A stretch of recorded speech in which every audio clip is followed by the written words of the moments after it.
swear, every time I get ready to record. It's not dry mouth, it's slime mouth, or like, I don't know. Everything feels weird in my mouth. I'm gonna do my best without a microphone because I'm recovering from some trauma. Some of the last times I've tried to use a mic, it has disconnected without letting me know, like partway through. And so I finished recording the whole video, got to the end, replayed it, and there was no audio. And so if you don't like the way that my voice sounds unfiltered through a microphone, then I guess probably don't watch this. I'm taking that approach a lot lately, is just, I might not be the right fit for everybody. What I have to offer might not be for everybody. And that has been working so well. And I know it sounds like such a simple and obvious thing to say, but actually putting it into practice when maybe that isn't your conscious way of moving all the time is something different. So I just sold my Tesla. I bought a new car a couple weeks ago because my Tesla has been great. I love having it as an EV, but the problem was I couldn't fit things in the back that I wanted to fit. I've been making bigger art, so that one is 66 inches wide, and I wanted to buy these really big canvases. They were 60 by 48, and I couldn't fit them in sideways. The narrow way at 48 inches wouldn't fit no matter which way I tried to make it work. It was like a solid 8 inches too wide. So I was in the parking lot at an art store trying to put these canvases in my car and they wouldn't fit and I had to return them. And that was the moment I decided I'm buying a different car. Literally, I bought a new car just so I could fit canvas in it. Um, I strongly recommend that people live their life in such a fashion if it aligns with you. I think it's a really beneficial way to go. Is like, hey, you know what, this is what I need in order to get to the next step of what I'm trying to do, and I'm just going to do it.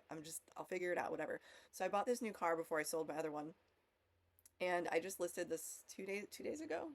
um yeah, and I feel like I have Millie hair on me somewhere. I know I'm like obsessively picking at my face. It's just Millie hair. That's all it is.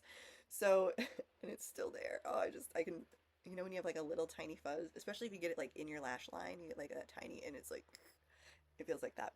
So, I listed the car, and right away I had a bunch of lowballers. They're like, I'll give you like $5 and a piece of used gum. And then when I was like, no, that's okay, then they're like, you're never gonna get what you're asking for it. And it's really funny because I got those messages and I was having a flashback to when I was selling my ambulance. And I had the same thing happen. I mean, the ambulance was listed for a lot longer. I think I had it listed for like 4 months, but I like listed it and then I wasn't really trying to sell it. It just kind of sat. And I intentionally overpriced it at the time. And then I adjusted the price when I was ready to just finally like, it's time. And I would have all these people come at me and lowball me. And then when I would say, nicely, like, no, I'm not going to take your offer of a stick of Wrigley's chewing gum, but thanks, I guess. Then they would come back and they'd be like, you're never going to get the price you want. No, nobody's selling a vehicle for that much, and blah, blah, blah. Especially the ambulance, they'd be like, no, nobody gets more than like $9,000 for a converted ambulance. And I was like, okay, well, I guess I'll keep her forever then, was kind of my motto. Like, it'll happen when it happens, whatever. And then the guy that ended up buying it showed up out of nowhere and he was like beating down my door about it. Like, I want this. Like, I'm not sure I can afford it at the price that you have it listed, but I'm going to try every which way to make it happen. Like, the problem wasn't that it was too expensive, like it was unreasonably priced. It was too expensive because he didn't have that much in cash, but he really wanted it and he wanted to try to buy it for whatever to make it happen. And we had some really good back and forth and figured out, a way to make it happen.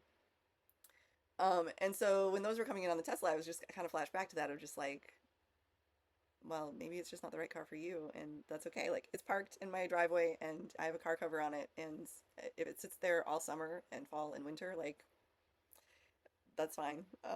It's not any sweat off my back, it's not like it's costing me anything. I don't have a loan on it. So I was really surprised that it only took 2 days though, and kind of the same thing. It's like out of the blue, I got a message first thing in the morning from a guy who was like super excited, super interested in it, kind of beating down my door. Can I come see it today? And like, would you take XYZ? And he didn't super lowball me, and I was like, well, we could meet in the middle, like on price wise. It wasn't like a big negotiation down. I was like, I'd be willing to meet in the middle, and yada yada yada. And he came out and saw it yesterday, and then this morning he bought it. Before I even heard anything back from him after yesterday. He just bought it because I sold it through Key Savvy.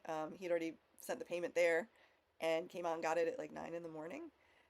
And it was just a really wonderful experience. Just kind of like things will happen the way that they're supposed to happen, and like not trying to force it on anybody. There was one guy that reached out and he was trying to compare it to some other car that didn't have the same features and was much lower price, and I was like, well, it sounds like that's a better fit for you, like it fits your budget and whatever. Like I don't know why you're trying to get my car. Like I don't think my car is the right car for you, buddy, and that's okay. Like I'm not trying to sell it to you. You can go buy the other car. So I'm just kind of trying to carry that principle into other areas of my life. But I wanted to share some really cool updates. It's been a while since I posted a video, and I kept thinking like, oh, I really should post a video. I really should post a video. And I hate being in that mindset of I should post a video. I always want to post a video when I'm excited to share something specific. So here I am, excited to share something specific, or some things specific, because a lot's been happening. Uh, I I've been doing this accountability program with my best friend. And so in the first month of the accountability program, I had written a book a while ago. I had it put together last year, and then it just sat. And I was like, you know what? It's ready. Like it's literally ready to go and be published. And I could, in 30 days, have that done. I could have a published book. I just need to do it. So first 30 days in our accountability program, I published it, which is pretty awesome. I think I had a couple days to spare. And so that came out, my book came out. And then after that, I was like, all right, well, what else can I keep working at? Like I have the whole rest of the quarter to keep doing stuff. So I've been refocusing on a lot of my artwork, and I've listed a bunch of originals. I relaunched my website. So for a little while, I took down all of my websites. I was just like, I don't know what I'm doing right now, and these don't really feel like me anymore. I just kind of want to disappear for a little bit. So I did. I pulled down my entire online identity for most things. I didn't kill my YouTube profile, and I didn't kill my social media profiles completely, but some of them I even just stopped posting to for a while. And then I kind of was like, okay, I think this is the right direction. I'm ready to go in again. So relaunched my website, Captain Erica. I don't have a whole lot on it right now, but I'm slowly, building back up on it. Launched my Substack called Paper Limbs. So mostly what I do there right now is it's a lot of daily brain dump. So when I think about things, whether it's personal thoughts or poems or little stories or little journal entries or ideas or whatever, I just brain dump them there. So that's kind of a fun little place. I'm probably the most active there of any place right now. And then I also relaunched my art store. So you can go and you can buy, I have some originals up in there, and I've also just in the last month gotten my first prints available up there. So you can also order prints. I'm working towards getting set up so I can go sell my prints in person at different places at different times locally. So that feels like a really big, like, uncomfortable thing to be doing, but I'm gonna do it anyways. Like, just rip the band-aid off, and if it turns out to be a flop, or if I just absolutely hate it, at least I can say I tried it, and I won't ever have to be 110 years old going, why didn't I do that? Like, maybe that would have been the thing that turned it all around, or like totally changed my life. And then, okay, the other thing, sorry, my screen just went like bloop. I will eventually be replacing my laptop sooner than later. Uh, let's see, what else, what else, what else, what else? Oh, okay. So the really, really big news, I've been on this interesting journey. I started this YouTube channel originally just documenting me eating raw carnivore diet. And the whole reason I even ended up doing carnivore in the first place is because I had all these health problems. I've had weird random health issues since I was a kid. Really since, I mean, the first official weird chronic stuff started when I was 10. But even before then, like there were signs that things were kind of maybe not right. And it only escalated, and it's kind of morphed over the years. So when I was in my teens, I dealt with a lot of anxiety and panic attacks and cataplexy, and then late teens, early 20s is when I started getting my first symptoms of MCAS, which I had no idea that's what it was. I never ran into a doctor that identified it as that, and it actually I didn't connect the dots that's what those symptoms were until probably maybe as recent as 2 or 3 years ago. But I would just randomly have like face flushing, and I'd break out in hives, and my eyes would swell shut. And it wasn't always after I ate something. It wasn't food allergies. Sometimes I could just be walking through a store and all of a sudden just have this weird seeming allergic reaction to anything and nothing. And then came food intolerances. So I started figuring out that there were certain foods that would cause that reaction in me, but not all of them, and not always consistent. And yeah, there was just a lot of weirdness through those years. There's when you have when your body is behaving like that and you are building this distrust of food and even just your living environment in general, it makes it really hard to navigate. And I think you build a lot of strange coping mechanisms that we tend to attribute to other things. So for me, it showed up as basically like disordered eating because I became so obsessed with not eating something that would make me have an allergic reaction. But on the surface, it just looked like, oh, you're having an eating disorder. And yeah, so I think that was a very strange period of my life. Um, and that went on. It got progressively worse. In my 30s, I developed multiple chemical sensitivity, or at least I understood that that's what some of what was happening. I was married at the time, and it wasn't the best relationship by any stretch of the imagination. But also, I mean, I was really, really sick, and it's really hard to be in a close, intimate relationship with somebody who's chronically sick. And it was to a degree where I couldn't have new furniture come into the house. Like if we wanted new furniture in the house, new, we had to go to Goodwill and get something that was like 10, 15 years old and bring it in and hope that it wasn't like covered in somebody's fragrance or, something else weird going on, but that it had fully off-gassed whatever chemicals were in the manufacturing process. Um, I wrapped our mattress in plastic, and I'm not even joking. We had bought a new mattress when we first bought the house, and I didn't realize it was making me sick for quite a while. I think probably at least a year before I figured it out that it was off gassing. And I was like, this is a $2,000 mattress. I'm not going to just throw it out at the curb and like go get some old decrepit. Like I love this mattress. So I did some research and I found out, well, you can prevent escaping of the off gassing or at least limit it significantly. You need a certain mil thickness of plastic to do it. It's not just any plastic. And so I literally I wrapped that bed up in plastic and I covered it with all kinds of like mattress toppers and stuff, like organic cotton and natural wool, and there was something else that I had in there too. And it was like Princess and the Pea kind of bullshit, right? But no matter what you did, you could still always kind of hear the plastic a little bit. And when you wrap a mattress in plastic, I don't care how good the mattress is when you got started, it is always a super firm mattress at the end of the day. So things like that. I mean, it was really weird, and the food intolerances always seem to be shifting. So I might tolerate something for a couple of years, and then all of a sudden it just caused havoc, and it was out the window, and I couldn't eat it anymore. And let's see, it would have been 2018.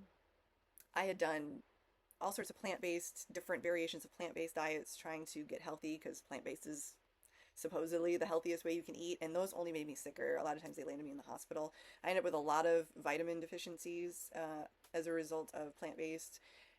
And I also that was when I struggled the hardest with like depression and anxiety and things like that. And then I did keto, and keto was like a miracle overnight for a short while. But when I first started keto, I unknowingly was doing basically ketovore. It was very meat heavy, and then as I got comfortable with being in ketosis and tracking it, then I started adding in more and more plants. And I was still keto, but I was much more close to plant-based keto than ketovore, and I started having all of these problems. But I didn't correlate the two together. I didn't have like a clear enough delineation because I didn't intentionally do ketovore in the beginning. So when I was transitioning to plant stuff, it was just a very organic process. It wasn't something that I planned out and like, oh, let's experiment with this and see how it goes. So I wasn't really tracking that transition and paying attention to that. That's what's going on. But looking back, it's like, oh, mapping the symptoms really, really obvious. And so 2018, I was just constantly sick. My eyes, like every day, my eyes were swollen up. Like I'd wake up in the morning, they'd be swollen shut. It'd take an hour or two before they were like open enough that I could start working and doing something. And as the day went on, they would kind of get a little bit better. And then every night I'd go to bed knowing in the morning I wake up, I'm just going to start the clock all over again. And they're going to be swollen shut and like get up in the morning, go get an ice pack out of the fridge, put it on my eyes for a couple of hours, lay in bed, try to manage the swelling. And it was pretty miserable. So I had been reading about carnivore for about a year, and this is before it really blew up much. I think 2018 was actually the same year that a lot of the major carnivore influencers now out there kind of figured out, like, started their journey on it as well. Like, there's some weird thing that happened in 2018 right around that same time. Um, so I just was like, you know what, fuck it. Like, if this kills me, at least I went to my grave eating something delicious, I guess, because I'm at my wit's end. Like I don't know what else to do. So I just kind of pulled a Hail Mary. I went straight into lion version, which it wasn't called lion at the time, but I just did beef, salt, and water. that's what most of the message boards were pushing as true carnivore, or in the early days. Like if you were doing anything with pork, chicken, or dairy, um, generally speaking, they were like, you're not actually doing carnivore. It was kind of a weird gate kept little thing going on back then. So I just did beef salt water, and within 3 days, it was the best I'd felt in decades. It just felt like an absolute miracle. Um, the problem is, in those early days, nobody was talking about oxalate dumping, and so I went with a long history of eating high oxalate. I mean, like juicing spinach juice smoothies every single day for years type of situation.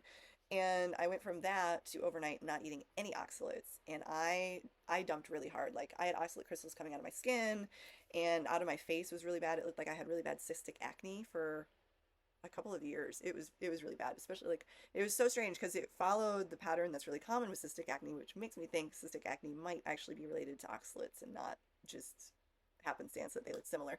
But I'm not a scientist. That's just a theory I have.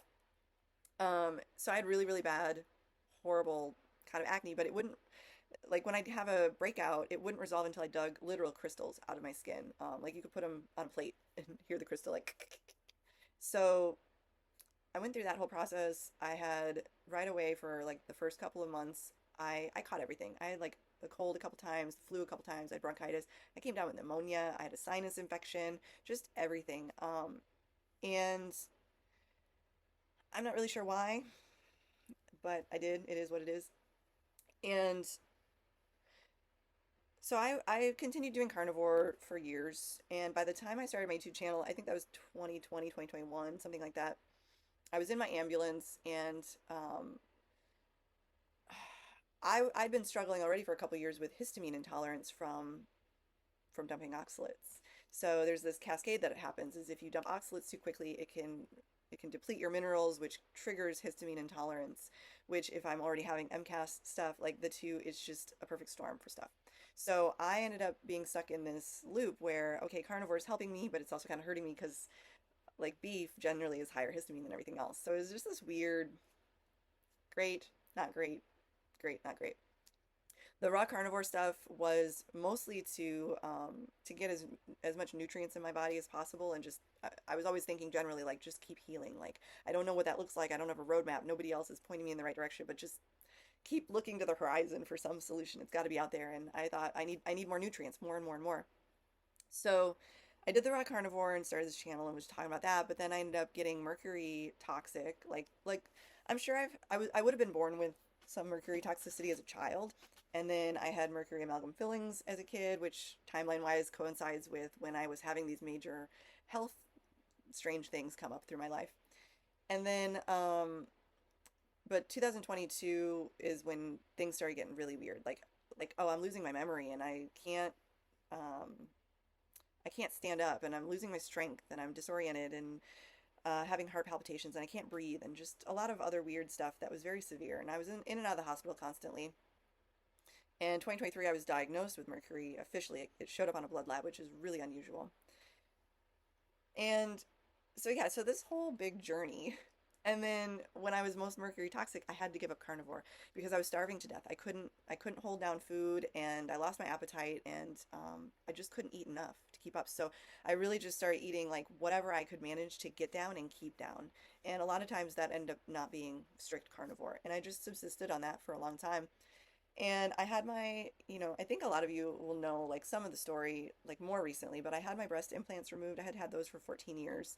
And, I went into surgery. I'd been doing all of this work to get ready for like, what's it going to be like afterwards? Like my whole body image is going to change. And will I actually be healthier after, or am I just wasting thousands, tens of thousands of dollars to end up with more scars and like look different, have to buy different clothes, and end up being just as sick at the end of the day. It felt like a really big, scary, risky thing at first, and so I did a lot of work mentally preparing for it. Where I was like, "All right, I'm going to come out of the surgery. I'm going to be totally healed. I'm going to be healthy." And I was doing tons and tons of mental visualization training with that. And I went into surgery, and I woke up, and I was basically completely better. I I mean, I kind of estimate something like 80%. That's probably a little conservative. I was probably closer to 90-95% like resolution of everything. I think the biggest thing was it had been so long since I'd been physically active that I was just weak. Like I'd lost a lot of muscle, I'd lost a lot of weight, but pretty much everything else had almost fully resolved by then. And I I spent like months just like elated. I could eat things again and I could just operate normally. And then last summer, I had this, I just reverted back to like being just as sick as I'd always been. I thought that maybe I'd had a mold re-exposure. I was going through a lot of stress in some relationships, and I like my POTS came back full force. I was having problems breathing again a little bit, and what else? Oh my gosh, my eyeball swelling got really bad. And it usually the swelling issues was usually restricted to like mostly my eyes. And then all of a sudden I started waking up and my upper lip was swollen. And that scared me because I was like, we're headed down the road towards like anaphylactic reactions if it's progressing, closer to the throat. So that really freaked me out. Dora passed away, which was a huge stress with grief and everything. And I spiraled for quite a while, probably October, November were some of the harder months. And then December, I kind of started turning it around as far as like I was getting some control over the eye swelling again, but things were still really messed up. I had really bad POTS. Every time I'd stand up, I'd basically pass out. I was too exhausted to go to the gym. I had to take naps constantly throughout the day. I was having really big problems with what I perceived to be adrenal fatigue. And so just any minor stress and it would just throw me for a loop and I'd be operating off of just pure adrenaline, which is a really awful feeling. It feels like right after you get in a car wreck and you're just like, ugh, it's like that, but 24/7. Like you're trying to go to sleep and you feel like, I just got in a car wreck again. I don't recommend it. That was very rough. And that followed me through, really into this year, January, February, March. I was having such a hard time with that. And meanwhile, in January, I was like, okay, we really need to get started on chelation at some point. So I started chelating while trying to navigate that as well. And it was interesting. But okay, so with this, like, I went. Here's the thing. I had tasted from the spring of life, right? I had that couple month period at the beginning of last year after my surgery where I was like, I'm completely healed. There's nothing wrong with me anymore. I can live a normal life. And then I reverted and I was like, what happened? Like, I don't think this could be just like, is it just from mold re-exposure? There's got to be something else going on here. Like, nobody, I just don't see the switch like that. But I couldn't quite figure out like what it was. I was just looking at things through the same old lens of like, I need more nutrition, I need more supplements, I need more answers and like just keep adding stuff, right? So I want to show you something. Not Millie. she's just collateral. She's sitting on my lap. So I've been, when you talk about like more, like, oh, the solution, I need more nutrients or this combination of whatever. So up until basically this month, I've been taking around 90 to 100 supplement pills every day. So this is my main food pack. This one has like 30 some pills in it. I've got a noon pack. This is all of my stuff for mostly adrenal support. This is my morning take with food pack, which is a lot of B vitamins and other goodies. Oh, that one got like 20 some. This is my bedtime. That's just to go to sleep. These aren't prescription medications, these are supplements. And then I've got the PM supplement in here as well, which adds some more goodies. That's not counting, I was taking GLP-1s for years, microdosing, not to lose weight, because it helps with stabilizing mast cells. So I was largely dependent on that being available to help kind of keep things at a certain calm. I did a stack of, what was it? TB 500, BPC 157, and what's the other one? It starts with a K. KPV. So I did 3 peptide stack to help. I was like, well, maybe it's, problems with leaky gut all of a sudden coming up this last summer. So I did that stack for 12 weeks. And while I was taking it, it helped. But you don't take it indefinitely. And so when I went off of it, like a lot of my sensitivity stuff came back up. And it's funny because I'd had this conversation with a friend. I was like, well, maybe it's candida or something. Like I just keep looking like maybe there's something else there that I need to treat and fix and identify. And whatever, like throw the kitchen sink at it. And so I was just getting ready to kind of go down the rabbit hole of this big, complicated candida parasites. Oh, I did treat for parasites at different times, and that I actually did get some benefit from, but it wasn't like a permanent fix. It was like I felt better when I was treating for parasites, and then like a week or two after, I just went back to feeling the same. So that didn't seem like a permanent solution. And I I don't even know what happened. I don't feel like there was any specific identifiable trigger for what set this off for me, but somewhere at the very beginning of the month, I was getting ready for bed, and all of a sudden it struck me. I was like, I could just wake up in the morning and be healthy.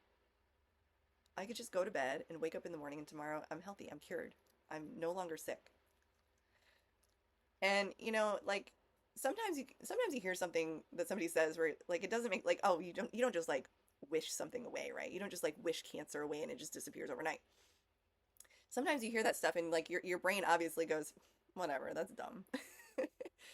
My that interpretation of the thought I had didn't exist though. My brain literally processed it like, yeah, that's possible. We could do that. It was as if I had said like I could drive down and go watch a movie. I could go catch a 7 o'clock showing at the local movie spot. And my brain was like, yeah, we could do that. That's exactly how my brain processed it when I was like, we could just wake up tomorrow and be healthy and like just decide and like that's it. And so I went to bed and I just kept thinking that like I'm gonna wake up in the morning and I'm gonna be healthy. I'm not gonna be sick anymore. And that's exactly what happened. Like, I feel like a crazy person saying this, but I'm also so freaking excited to tell everybody, like, hey, if this makes me a crazy person, fucking sign me up. Give me the fucking straight jacket. I will wear it as a costume every day. We're going on what, we're 2.5 weeks into the month. So for 2.5 weeks now, I have been basically just eating whatever I feel like eating. I cold turkey. I went off of all of my supplement packs because I was like, well, I took them for a couple of days after I woke up, but I woke up and my eyes looked amazing, and I was like, see, like, look it, we're healed, and I just kept rolling with that. And then the first couple meals that I had after that, I noticed because I can always feel like when my eyes are starting to swell up or get like irritated or whatever after I eat something. And I noticed that feeling kind of coming up, and I was just like, what are you doing? Like, we're not sick anymore. You don't have to do that. And it went away, and they weren't swollen. And I was like, it's working. Like, this is crazy.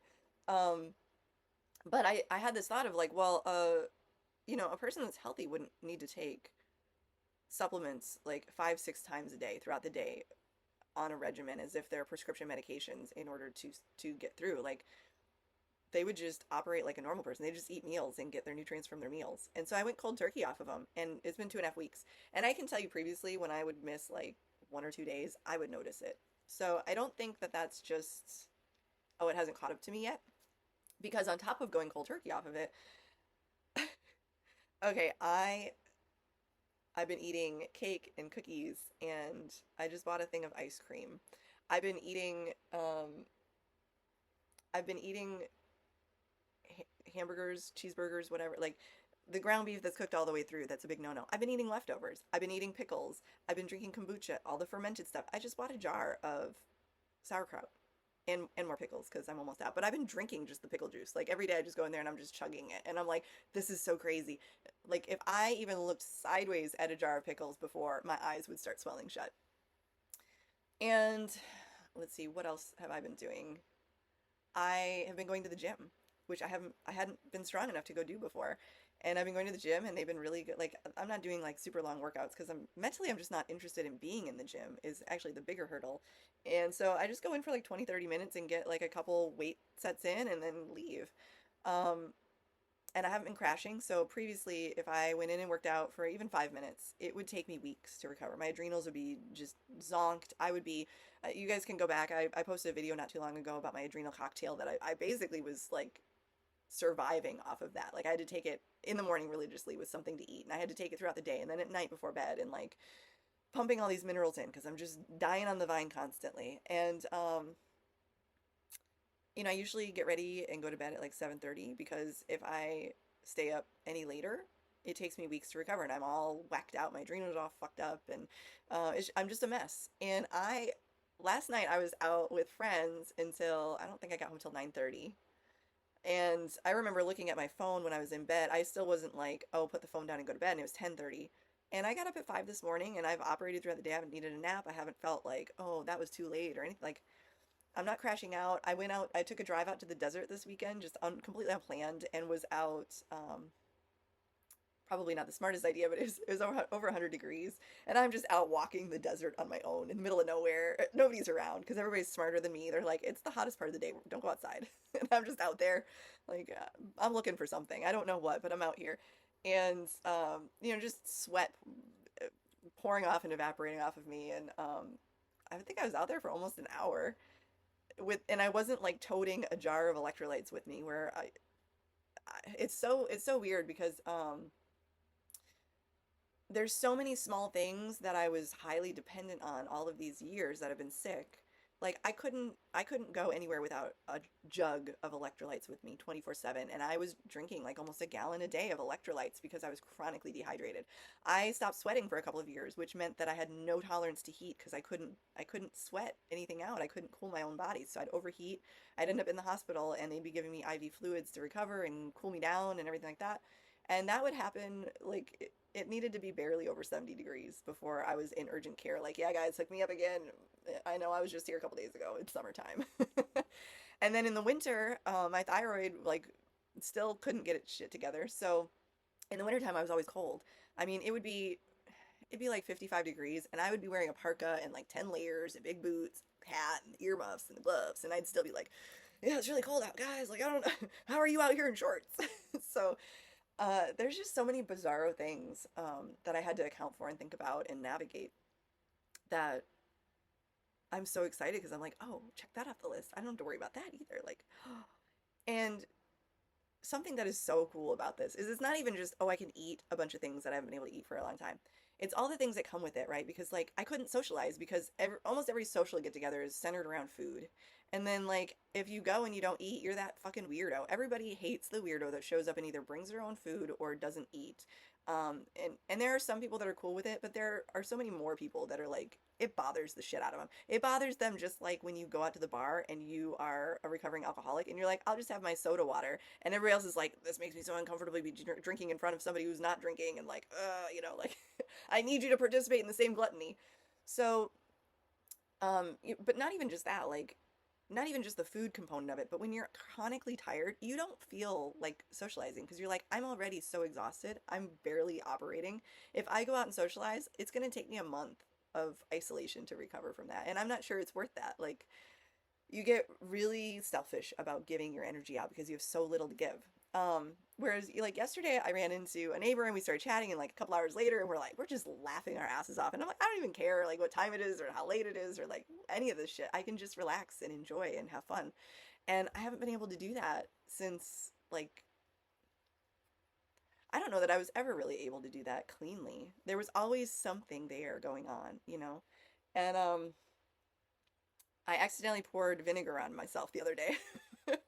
Which I did this once before, like, well, not the pouring on, but a couple of months ago, I accidentally put my bare hands into a bucket of vinegar, and it was a quick in, out, oh, whoops, rinse it off. It wasn't like they were soaking in there. And my eyes swelled shut, my upper lip swelled up, and I was done for like a week. It was so grotesque and ugly. I think that was one of the last videos I took of myself. I don't even think I published it, but it's like one of the last videos I took where I was like, I need to like I need to document this because I think sometimes when I talk about how this affects me, because I hide out a lot when I'm at my worst, like I think people probably are like, oh, whatever, you're making it up because you always look fine when I see you. And it's like, well, yeah, I only come out of my cave when I don't look absolutely abysmal. So I ended up dumping vinegar on myself accidentally, like the same level of exposure as that the other day. Nothing. And it was like, oh, I dumped vinegar on myself. Oops, I'll get around to rinsing it off. It took a little while. And then the same day that's when I had some birthday cake, which I'll tell you about in a little bit. I made crispy bacon and I had made my own sliders, a little burger, and I cooked them. I didn't eat them raw. And I ate them with mayonnaise, which is also high histamine, and ketchup, which is also high histamine. I was just going to town, plus pickles. I drank pickle juice, like all of this histamine containing stuff. Not a single problem, not a single issue, nada. I wake up in the morning and my eyes are bright and clear and they're not swollen and I don't feel like crap. And it's been amazing. Okay, so the birthday thing. I what was it? Okay, so today's the 14th. So 3 days ago. 3 days ago, I went to bed and I was thinking about what's the best I ever felt in my life? How old was I? I don't know where this thought came from, but it just came up of like, what would I consider my peak existence? And then I was like, probably 21, because 21, like, I could do anything I wanted. You're legally like the whole world is your oyster at that point. And at 21, I was living on my own, and I was for the first time, and I was pursuing what at the time was a really big life dream of mine, working with horses. And I had a really great little friend circle, and just kind of like going out and exploring life and kind of figuring stuff out and making a bunch of mistakes, but it wasn't like super traumatizing, life-changing mistakes, like you make later on that ends in divorce. um, and I was really physically strong at the time. I still like I had like health issues, but they weren't at their peak. They weren't to such a degree where I felt really completely controlled by them. Like they didn't make sense to me, but they were sporadic enough that they also weren't the focus point. And so I was like, you know what? I'm gonna go to bed, and tomorrow's my birthday. I'm turning 21 tomorrow. Like I'm just deciding. And since then, I've just been thinking about like how would I move and operate if I was 21 since then. Is, because as you age, you look at the world differently, right? Your perspective changes, the lens. And so I was thinking, like, if I went back and I was looking through life through a 21-year-old's lens, what would that look like? Where, again, the world is your oyster and there's all this potential and you're excited about everything and you want to go connect with people and you want to have fun and enjoy life. Um, I think it's working out in my favor. I got up, so I was on a chelation round, and I am still doing chelation because I have confirmed mercury in my blood.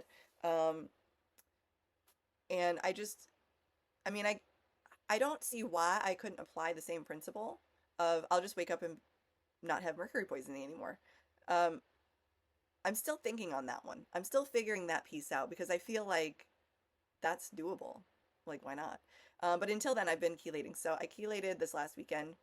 And when I went into it, I was like, I'm not going to have any problems chelating anymore. Like, it's not going to feel like I'm chelating when I chelate. I'm not going to be tired or cranky or have headaches or, brain fog, anything like that. It'll just feel like a normal day. And that was how this chelation round went, which is a first. And I finished chelation at 8:30 in the morning, which in the past, coming off of chelation is usually the hardest part for me. That first day is usually the worst I feel.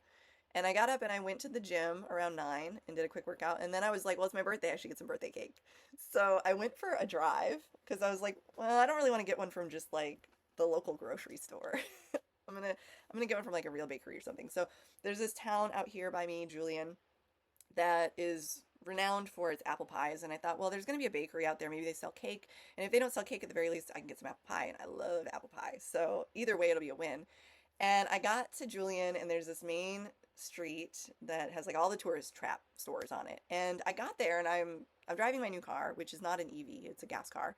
I got a full tank of gas, and I was like, I've never driven further than this on this road because there really aren't any charge stations easily accessible past there, or like clearly accessible past there. And I've always just been really nervous about taking the Tesla out there. So I was like, well, let's just keep going and just see, like, what does it look like past here? And I'm in my head, I'm thinking like, oh, I'll just drive like, a couple miles out and then probably turn around and go get my cake and go home. 3 hours later, I ended up driving because you drive through the mountains like a little bit there and you get into the desert. And by the time I realized kind of where I was headed, I was like, oh, I'm headed out by the Salton Sea. And my California dad has been telling me for years, I have to go check out the Salton Sea. And I'm already like 3 hours in, I might as well go see the Salton Sea. So I did, and it was cool. And that's where I just was randomly wandering around out in the desert the other day in 100-degree weather. It's highly polluted, so like you don't actually go out, like walk out into the water or anything. And but it's really interesting. There's where I ended up going, there's tons of barnacles. So I actually took my shirt off and used it, like I tied up the sleeves and everything and used it as a bag and just filled it with all these little barnacle skeletons. and I'm gonna do something artistic with them. I'm not exactly sure what. I was looking at this piece behind me that I just started recently, and I was coming up with some fantasies, so it might get some barnacles. But I loaded up with barnacles. I found some random mushroom in the desert of all places, just a tiny little button mushroom, and there's like a quarter inch of dried salt. When you get closer, because it's so salty. It's saltier than the Pacific Ocean. It's a really interesting lake. Even though they call it a sea, it's a lake. And yeah, and then I took the road that I came in on, I took a different road back. So I had this completely different scenery. And it was really weird because you go through this part that's like kind of like really locked into a different era. Like it feels like you drove through the 1930s or 1940s or something like that, like a little vacation town from way back in the day. So drive through that, drive all the way back. I did get my cake. I got some red velvet cake, which has always been off limits because it's got chocolate, and chocolate has been a big no-no for forever for me, and it's not anymore. So it's my favorite cake flavor. If you didn't know, red velvet cake is actually a chocolate cake, but the reason it doesn't taste like the chocolate cake that's called chocolate cake is because they use alkalized cocoa powder in it, which is also the same type of cocoa powder they use in Oreos, which is why Oreos have a different flavor chocolate profile than other chocolate cookies. So a little fun fact for the day. Yes, I used to be addicted to chocolate. And yes, I went down the rabbit hole like a good little obsessive individual and learned all the things I needed to know about starting my own chocolate company without actually starting my own chocolate company. Let's see, what else has been going on with that? Oh, okay, so there's always these interesting threads, I think, when you start paying attention to what's going on in your day to day, like super consciously, and then compare it to other events that have come over life. There's this thread. So a couple years ago, this neighbor of mine, Gus, him and I unfortunately had kind of a falling out. I'm still not sure why we had a falling out, but things got kind of weird, and we stopped talking with each other. But for a while, he was this really awesome neighbor I had when I was living in the ambulance. And he was always talking about, he was on some next level stuff that I wasn't yet clued in on. And he was like, yeah, whatever you want, like the universe will just provide it. And so his whole approach, he was living out of his van. He's like, I'll think about what it is that I want, and then I'll just let it go, and eventually it'll just show up for me.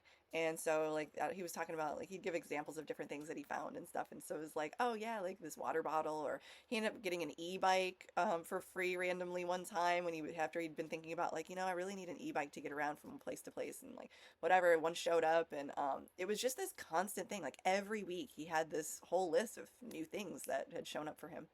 And he he had some real, I think, I always thought that he was like, he's one of my angels, like walking around, and he had some good information that he needed to kind of seed. And it takes a while for a seed to germinate and grow, right? So in the moment, I didn't understand. But it was Christmas Day, I think, to 2023, I think.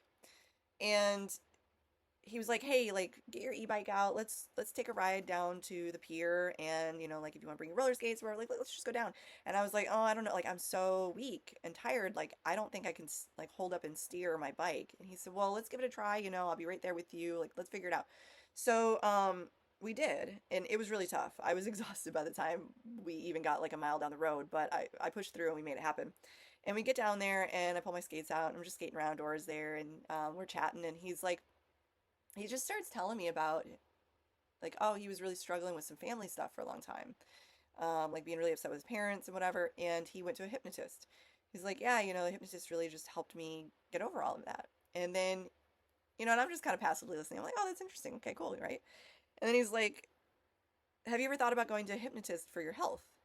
And I got really like, I was like, what are you talking, like, I'm not making it up. This is real. Like, why would I go, like when you have a problem with your family, like, that's just in your head, I could see that connection just being in your head, like, oh, that's just, something you kind of make up.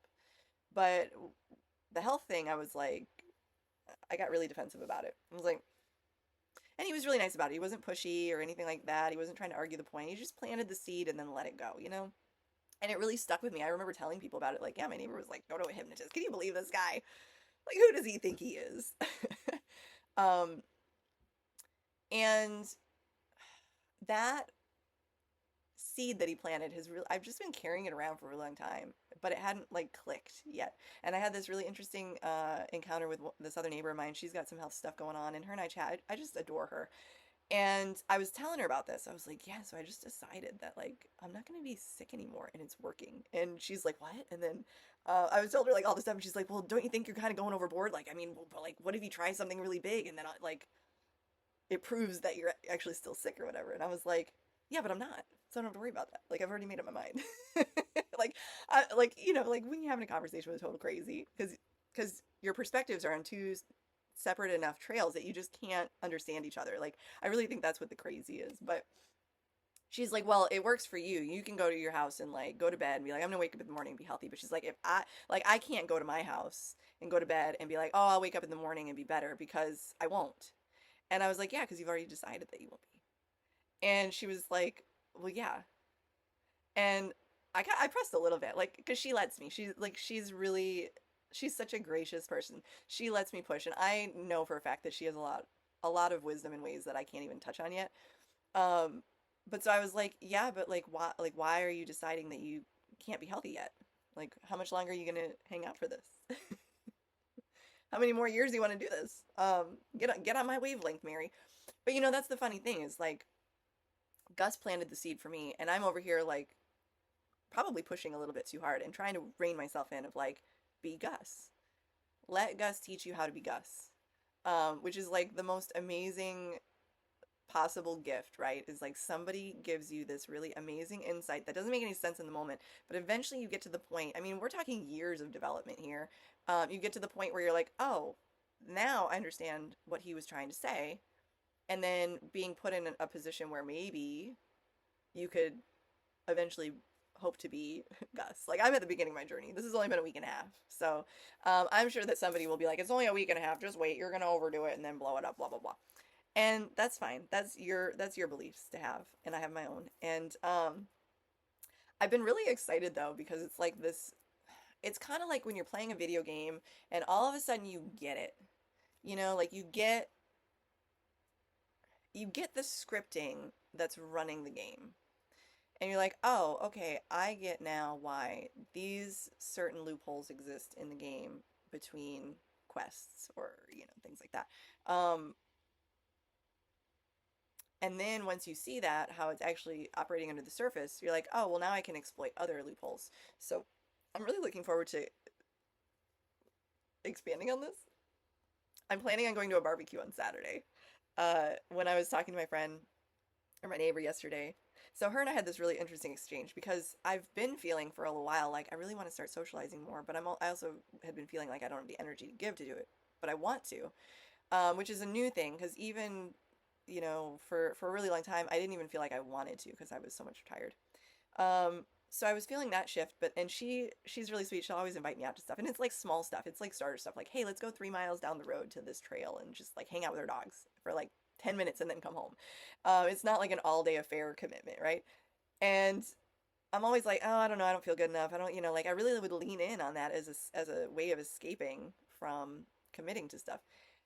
And I messaged her, you know, a couple weeks ago. She asked me again, like something, and I was like, you know, I really want to. And then when I start thinking about saying yes, all of a sudden I feel really terrified and afraid. And I realize, oh, I'm actually really afraid to socialize with people or like to commit to socializing. And I don't know exactly the full extent of it, but it feels like it's related to the health stuff of like, oh, but when I get there, like when I get to that point, am I going to feel good enough or am I going to have like a really crappy day and then I'm going to have to cancel last minute and then I'm going to be flaky and then they're going to think this way about me and just like, oh, I'll just not commit at all so that I avoid all of that stuff. And so I told her that and it felt really kind of uncomfortable to say it at first, like, oh, maybe this is too much information. Like, her and I don't know each other well at all. Like, we've talked like 3 times in person. So, and then the rest has been text message. And she wrote me back and she's like, oh my God, I do the same thing. And she's like, well, maybe we can just like pull the trigger together, like how to figure out how to rip the Band-Aid off together a little bit and be our support systems and stuff. And so, I think unless she bails on me this time, we're going to go to this barbecue thing together. And I'm so excited because they're going to have a local barbecue company catering it. And I've been fantasizing about them for a little while. and I plan on eating barbecue, which, if any of you understand, the longer that you cook something, the more histamine it has. Barbecue is a huge no-no if you have MCAS histamine issues generally. And I'm gonna go and I'm gonna my version of gorge on it, which probably won't be that much. I'm not a professional eater. Oh, but have I ever told you guys that? Oh my gosh. So when I was a kid, I fantasized about being the person that competes in food eating contests. Like I'm not even joking about that. I was like, I could out eat anybody. And I don't know where that came from.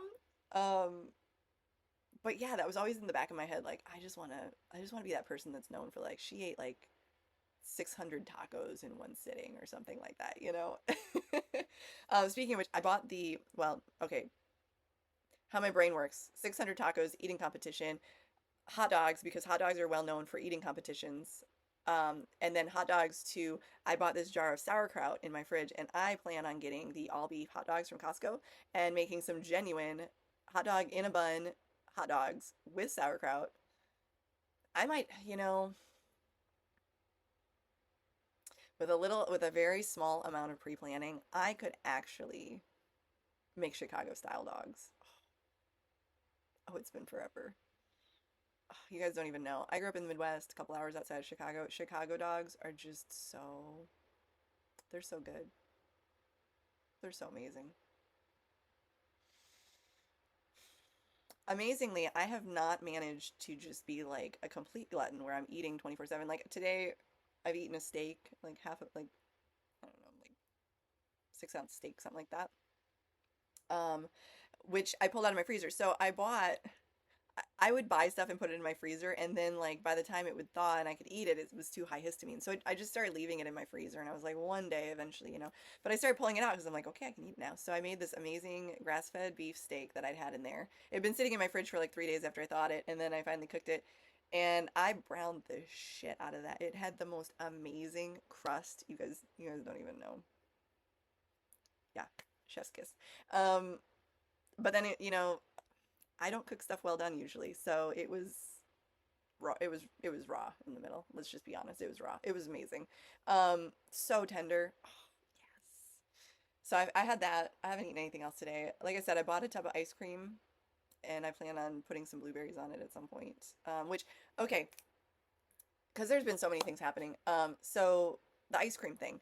When I was doing raw carnivore, you guys probably remember, some of you that followed me back in the day, I was throwing down. I would eat like a dozen egg yolks in a day, like raw, just throw them down. It was amazing. I have a friend who still messages me and ribs me about it, like, "Hey, Captain, remember all those egg yolks?"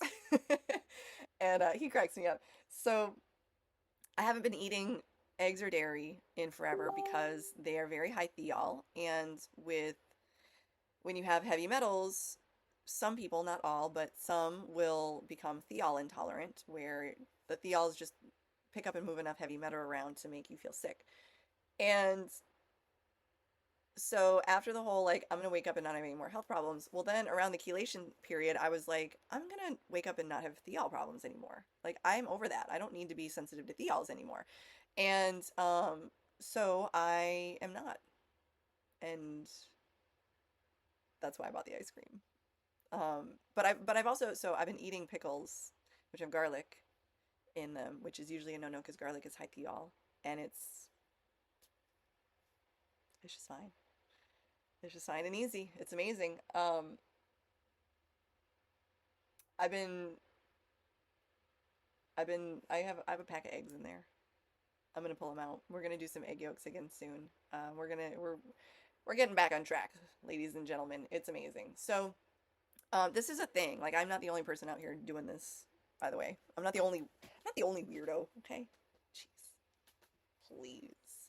Um, it's basically brain retraining. And so I want to touch on when I went through surgery, when I had my breast implants removed, I was doing all of this work ahead of the surgery going, I'm going to be healed when I come out of surgery. I was basically preemptively brain retraining for post-event, right? Now, there's some really interesting stuff with placebo studies, where generally across the board, placebo is more effective than anything else we're doing. There's a study that I love pointing out where they took patients who had knee problems and needed knee surgery. let's see, what was it? Like they split them in, let's say they split them in thirds. So one group went in and had the legitimate full surgery, knee replacement, whatever.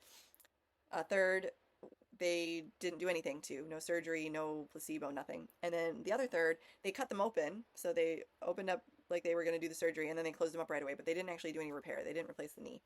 And the patients who had the mock surgery, their recovery rate and pain reduction and everything like that was phenomenally higher than either of the other two groups. Just outrageous. Um, so I've been thinking about like the whole placebo thing, and I was like, like, what if my explant surgery didn't actually do anything except act as a placebo for me, where like my brain was so convinced that it legitimately did something to fix me, that it fixed me. But maybe if I hadn't done the brain retraining in preparation for it, I would have woken up and I would have remained just as sick as I was going into it.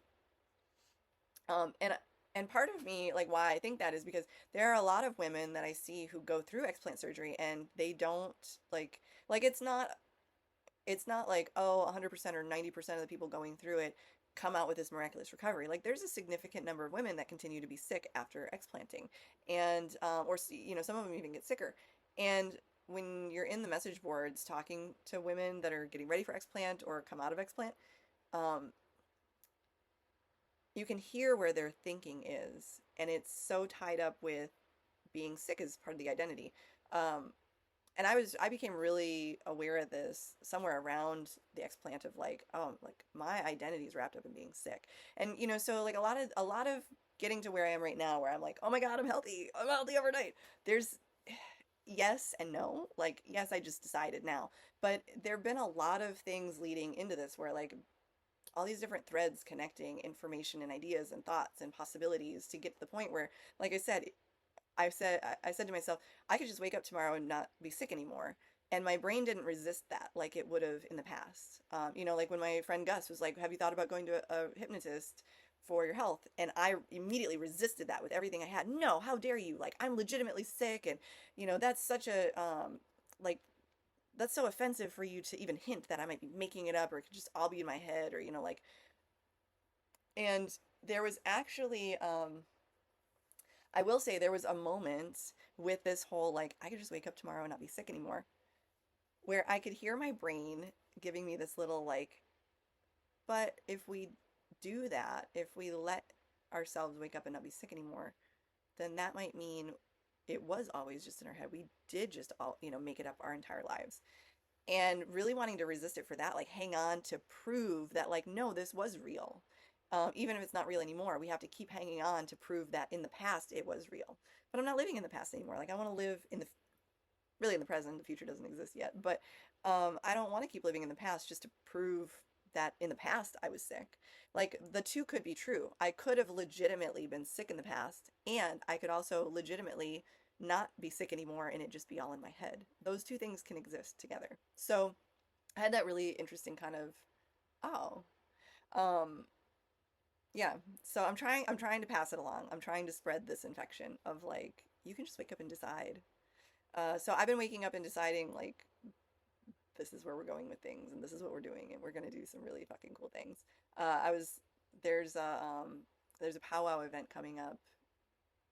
It's quite a ways down the road, but I told this other neighbor lady of mine about it because I mentioned something about Indian tacos. I was like, oh, somebody mentioned Indian tacos, and it's just like, oh, I remember those from when I was a kid, and just like, oh, I haven't had them in forever, but they're the best. They are amazing. If you've never had them, I feel so bad for you. You are missing out. And she remembered. She was like, oh my gosh, I haven't had Indian tacos in forever. They are really good. And so then she was like, well, where can we get some? So we've been plotting and scheming, and it doesn't seem like there's any local restaurants that serve Native American food, unfortunately. Maybe some food trucks that might go to certain events, but I couldn't track down specifically what events yet, so I'm still kind of digging. But until then, I did find a powwow that's like we can plan for down the road, but it's sadly down the road, but locally close. But what really stood out to me is I got so excited about it, and then I was messaging her about it and sending her all the information, and I like stopped and I was like,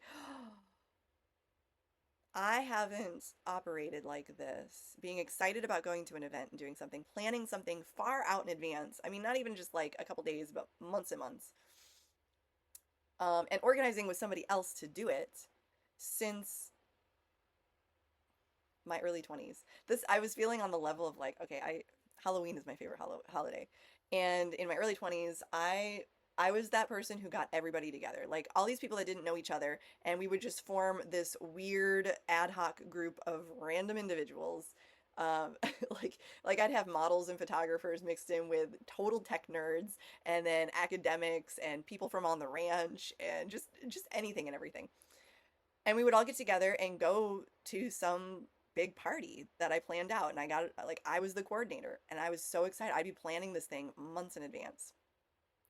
But I stopped doing that when I started getting more and more unhealthy because it just I was just too tired to do it, and it just didn't make sense anymore.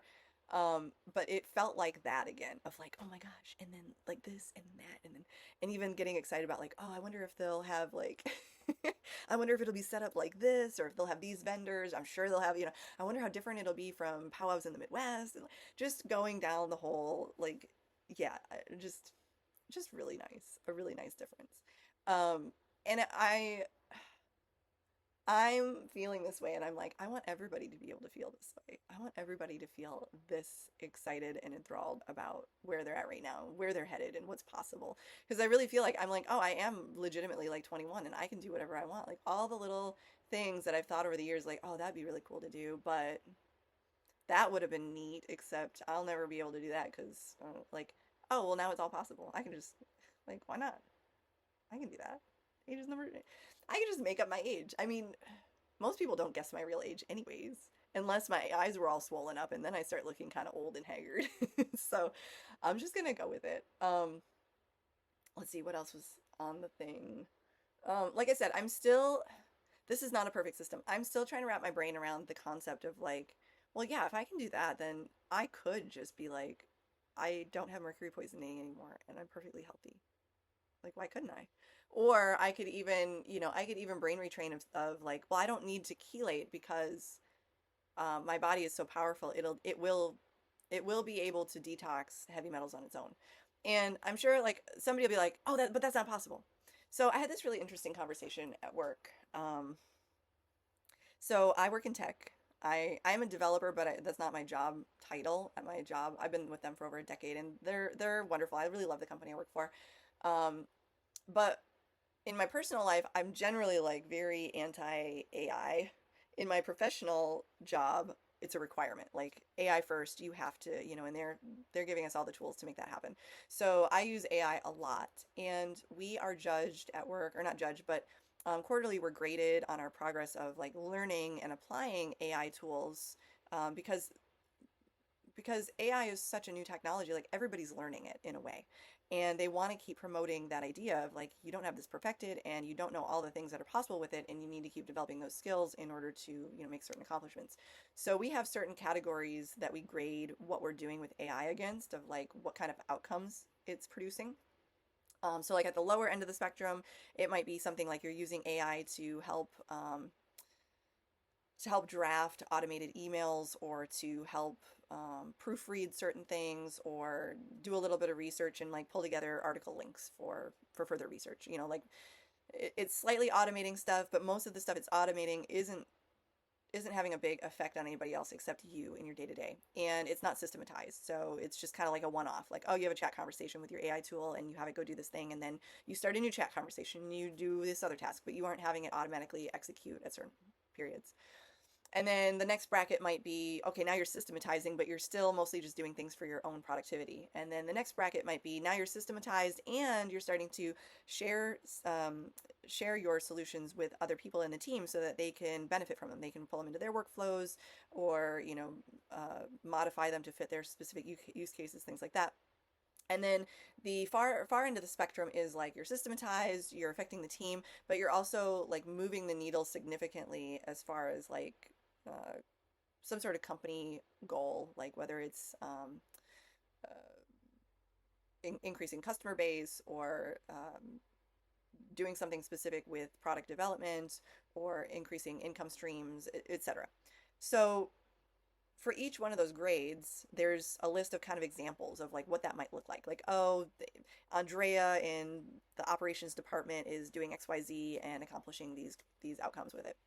Now, at the furthest part of the grading scale, it's called transformative, the examples used, so I work in the customer success team, the examples used are primarily structured around things that our product team or our development team can accomplish. And there's a couple things in there that you could easily see it work in for like operations, HR as well, or even marketing. But there's nothing that even touches on customer success as an example. And we've had for a while some conversations come up where it's like, I don't even know or think that transformative is possible for my role to achieve because there's no examples of that here. And I sat down and had this really cool conversation with my team members recently, and I was like, okay, so here's the thing. Like when we look at it and we say, is transformative even possible to achieve in our given role? We don't know. We don't know because there's no examples and because nobody's done it before. And it's kind of a human condition to be like, it's never been done before, therefore it can never be done. So tying this back to the chelation, a human individual who has been diagnosed as mercury toxic to the degree where it is affecting them mentally and emotionally and physically, where it's interrupting their basic functioning in life. We've never seen their body capable of naturally detoxing at a high enough rate to completely eliminate the poison from their system. Therefore, it can't be done. See that correlation there, right? Is like, we've never seen it, therefore it can't be done. But that's a false association. We've never seen it just means that it can't be done with our current perspective, our current models, our current examples, our current, like, something I think about with this is, there was a time when people were like, humans can't fly, right? Because probably the majority of people were looking at it from the perspective of, we don't have hollow bones, we don't have feathers, we're not built like a bird, we're too big, we have too much mass, whatever. Like, we're looking at it from this angle. And then the people that actually made the first planes, they stopped looking at it from this angle and they looked at it from this angle over here. And they were like, all right, well, let's build a freaking craft that we can get up into the air. And it might not look exactly like a bird, but it's still flying. And, there's countless other examples that we could use around that.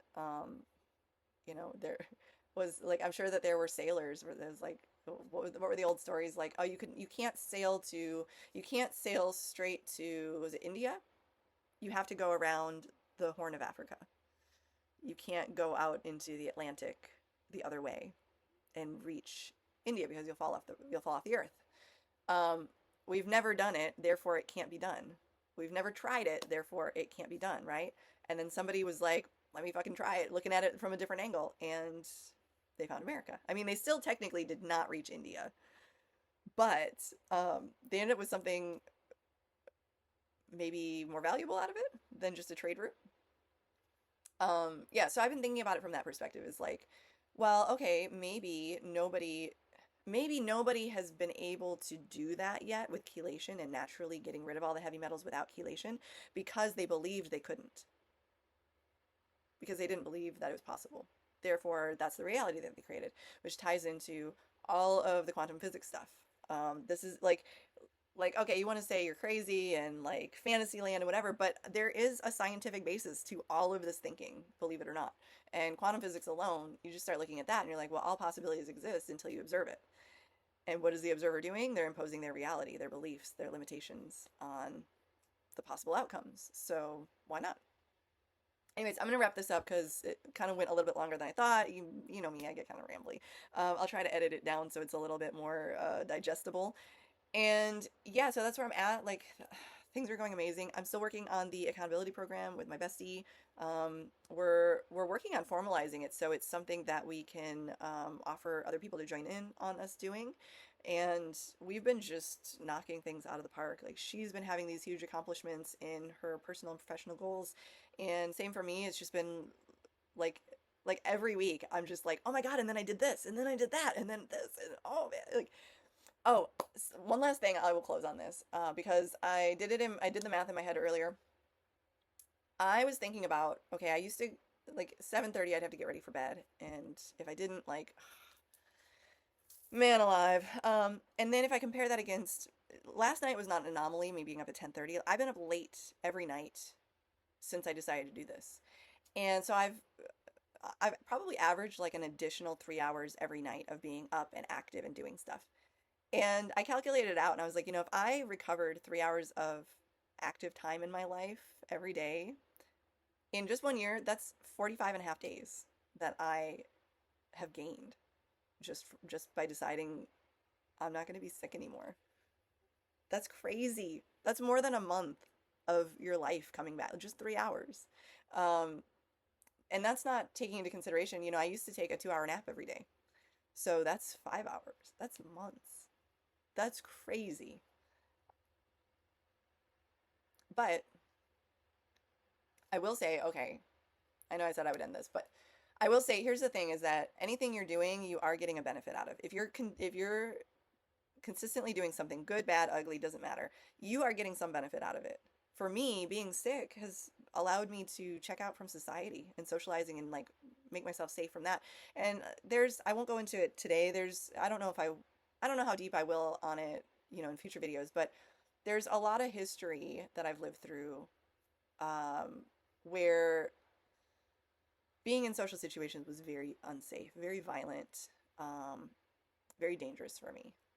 And I've spent some time thinking about it and like tying back and like, yeah, like a lot of specific food intolerances coincide with specific times when I was physically assaulted or, harmed in some way. And that's really wild to think about because I never would have considered that before. Like it just wasn't something pressing on my brain. Like, oh, this one time I had a Subway sandwich and then somebody came and punched me in the face and therefore I can't eat Subway sandwiches. It wasn't like a clear cut correlation like that. It's like a lot of time spent meditating and talking to my feelings and my thoughts and just being like, hey, what's coming up for you right now? What's going on? And like really feeling it out and letting it marinate. But there's a reason that being chronically sick is protective for us. Um, it allowed me to, when I was married, it allowed me to escape having to go to family commitments a lot. And those family commitments were really hard for me to go through because a lot of the people in my it was an in-law, I don't know what that terminology would be to encompass like all of the in-laws in that group, were operating in very unhealthy ways that felt uncomfortable for me, and unsafe. And so it allowed me a lot of times to check out from that, and I didn't realize it in the moment. It allowed me to check out from different jobs that I had that weren't safe, or not to check out from them, but a lot of times it forced me out of them when I probably would have kept working those jobs because they made me a lot of money. And it allowed me to get out of um, other social commitments where I didn't really want to go, but I decided I'll just suck it up and say yeah because I don't, I just want to be a people pleaser or whatever. And um, when you say it that way, it sounds really superficial and weird, like, oh, you must have just been pretending. It wasn't a conscious thing. Like I legitimately would have my eyes swollen shut and whatever.